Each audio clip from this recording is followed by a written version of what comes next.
Français parlent aux Français. Asselineau, nous diffusons sur Égalité et Réconciliation ces conférences. Il est très performant sur l'histoire de France. Quand je vous parlais de l'exception française tout à l'heure, contre la thèse de Zemmour, qui n'a jamais été, la France n'a jamais été un empire, mais une résistance à l'empire. Asselineau est un spécialiste de ça, c'est un très bon conférencier. Il est très bon aussi sur tout ce qui est domination oligarchique administrative, notamment l'Union européenne comme cheval de Troie, de la domination oligarchique américaine, etc. Après, le problème, je crois qu'il se trompe quand il croit qu'il peut avoir un destin politique. C'est pas vous qui choisissez si vous avez un destin politique, c'est l'histoire, voilà. Et Asselineau aujourd'hui passe son temps à attaquer le Front National en disant que le Front National est payé par la CIA et que lui, en fait, serait la vraie alternative nationaliste. À partir d'un certain moment, je crois que ça devient dangereux parce que finalement ça multiplie les boutiques concurrentes, et quand à un moment donné sa dénonciation de la domination oligarchique tend à devenir systématiquement une attaque du Front National, c'est un peu bizarre, voilà. Moi je ne dis pas qu'il faut faire l'apologie du Front National, mais moi quand je me suis retiré du Front National parce que la ligne anti-islam ne correspondait absolument pas à ce que je voulais, je n'ai pas pour autant passé mon temps à cracher dessus, parce que je pense que c'est immature, voilà.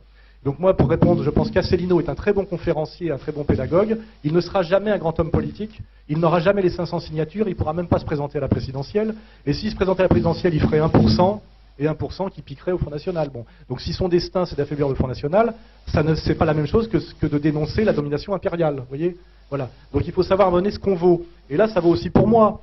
Moi, les gens qui me disent, tu devrais te présenter, etc. Il faut bien comprendre qu'on a certains talents, une certaine énergie, et puis qu'il y a des questions d'échelle, d'argent, etc. Pour pouvoir être candidat à la présidence de la République en France, il faut pouvoir aller chercher 500 signatures, c'est public, il faut que les maires vous les donnent. Pour moi, 1, c'est strictement impossible. 2, je ne me vois pas, moi, qui suis un espèce de franc-tireur et qui ne pratique pas le langage politicien, je ne me vois pas rentrer dans cette catégorie, qui est quand même une catégorie de manipulation et de mensonge permanent, il ne faut pas oublier. Hein. Moi, je suis un mauvais politique, d'une certaine manière, parce que si j'étais un bon politique, il y a des choses que je ne devrais pas dire, vous voyez. Voilà.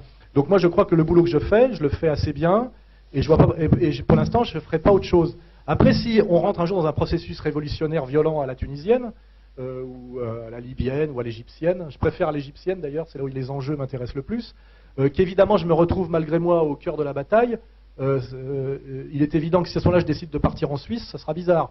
J'essaierai sans doute de participer, mais moi, j'ai la lucidité et la modestie de comprendre qu'aujourd'hui, le représentant le plus performant, compte tenu des règles qui sont imposées de la cause nationale, aujourd'hui, c'est pas de ma faute, c'est pas moi qui l'ai voulu, c'est pas moi qui l'ai choisi, c'est Marine Le Pen, voilà. Voilà, c'est pas Asselineau, voilà. Donc j'en tiens compte, voilà. Donc moi, je pense que comme je fais comme Asselineau fait de la pédagogie très utile par ses conférences. Moi, je le fais d'une autre manière, avec un autre vocabulaire, sans doute en m'adressant à d'autres gens, parce qu'Asselineau s'adresse beaucoup à la moyenne bourgeoisie catholique. Hein. C'est sa clientèle naturelle, c'est un ancien haut fonctionnaire, etc. Moi, je relais ce qu'il dit, etc. Je déplore qu'il soit aussi agressif avec les gens qui, finalement, sont un peu sur le même segment de marché que lui. Mais ça, c'est un truc qui s'appelle la rivalité mimétique. Vous remarquez que chaque fois que vous avez un type qui a la même clientèle que vous, c'est toujours celui qui vous emmerde le plus. Au lieu d'être solidaires, ils sont en rivalité. C'est vieux comme le monde. Et ce qui est d'ailleurs l'efficacité des maçonneries, etc., ou des sectes religieuses, c'est qu'en général, ça réduit la rivalité mimétique. Le communautarisme, ça veut dire qu'à un moment donné, quelqu'un se sent être un être collectif, et que le succès d'un membre de sa secte est comme si c'était un succès de lui. Ce qui veut dire qu'il a une solidarité supérieure à la moyenne des individus. Et c'est ce qui fait l'efficacité des réseaux, des maçonneries, des religions quand elles sont encore pratiquées, etc. Et moi, je ne veux pas tomber dans le piège d'Asselineau, qui est de passer tout mon temps à cracher sur le Front National.